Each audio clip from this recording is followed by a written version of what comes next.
I know I'm a little bit over a month late with this video, but give me some slack. I just made the channel, bro, so you know what I'm saying? Project Hail Mary, bro. A movie that I feel just kind of came out of nowhere, for me at least, because I wasn't excited for it when I saw the trailer. Like, I was like, it looked cool, but I was like, you know, it's another space movie, you know, another space movie. When I left that theater, I couldn't stop thinking about this movie, bro. Project Hail Mary is just amazing, bro. I don't even know how to put it into actual words. The movie follows Ryland Grace, right? He's a middle school teacher, but he's also an excellent scientist, bro. The government pulls up to his school, to his job, and is like, we need you to come with me because the sun is dying, bro. Eva is another character. She's basically the head of that whole department that's dealing with the sun dying. The issue is that there's a substance called the astrophage, right?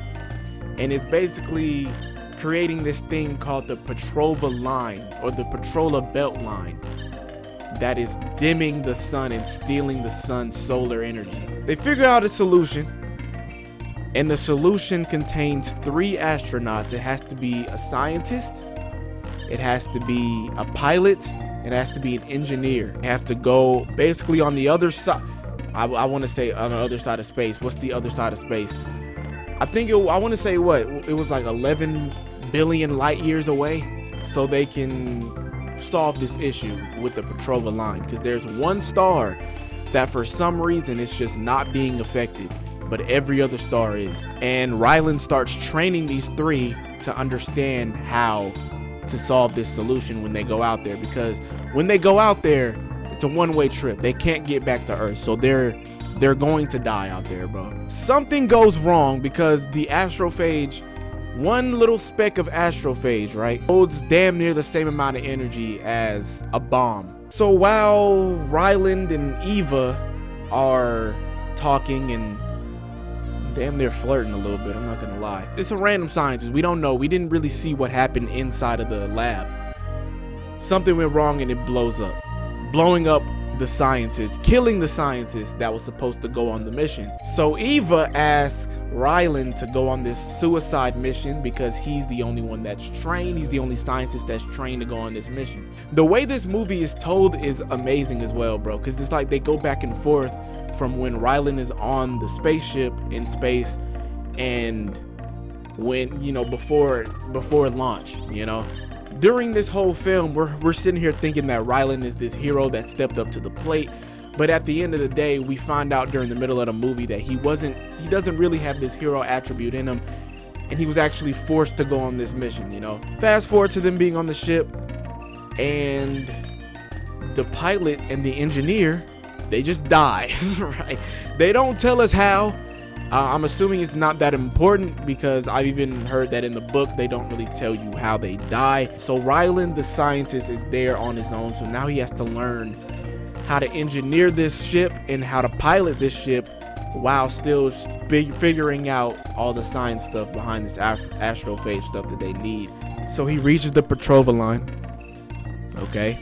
And then he finds another ship. It's a way bigger ship than his. If it was an enemy ship, he would have been fried.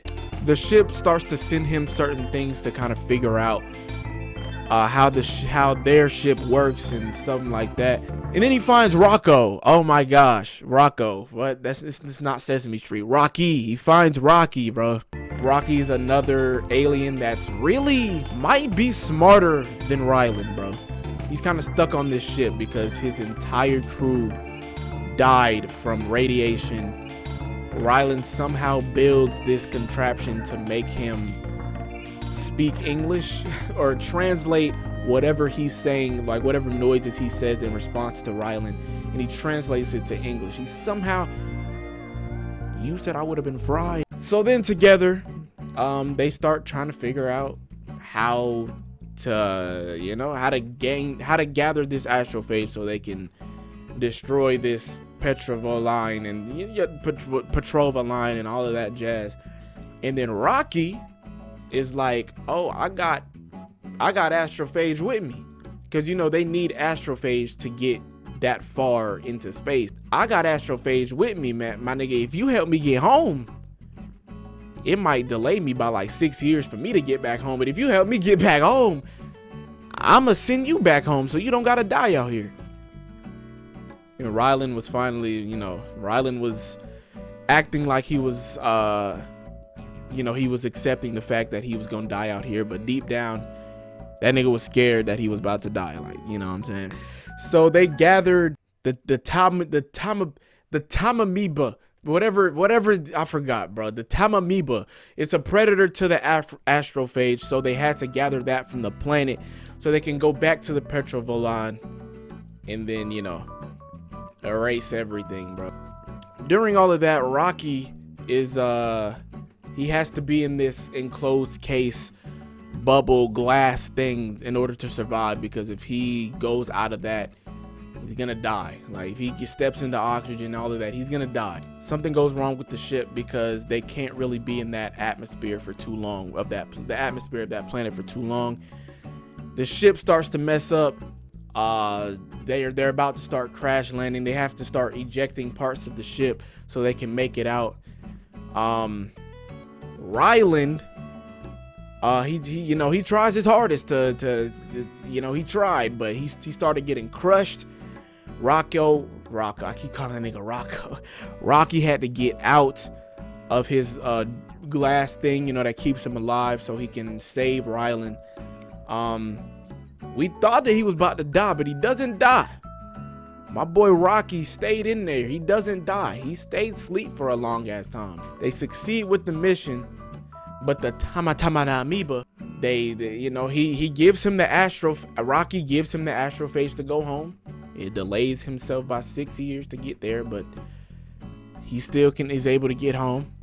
And then Ryland realizes that the Tamamoeba is a predator of the astrophage. So eventually, either Rocky gonna die by radiation or that nigga gonna die by the Tamamoeba, right? Ryland is like, well, I either just go home with the Tamamoeba, or I gotta go save my homie. And he went to go save his homie, bro. Oh my gosh, he sent the Tamamoeba back to the joint. He goes back to Earth and he goes to save his homie, bro. Now Ryland is living on Rocky's planet, bro.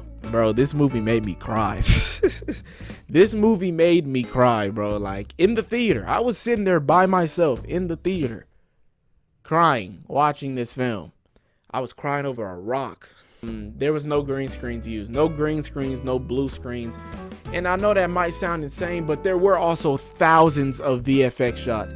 So, fair, but golly, was that more efficient?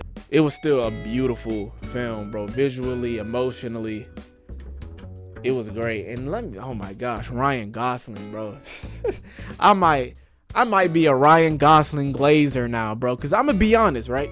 I told y'all a few videos ago that I didn't really get into movies until maybe that past 1 or 2 years, right? Be real, the first movie I saw Ryan was Barbie. By saying, like, he was a good actor in it, of course, but like I wasn't like sold on the dude. And then I kept watching his movies. La La Land, Drive, that other romance, bro. And I'm just sitting here like, bro, this nigga's goated, bro. I'm ready for any movie that he's in. I'm there day one, bro. Cause that dude is something serious. That's Project Hail Mary, man. That's sheesh.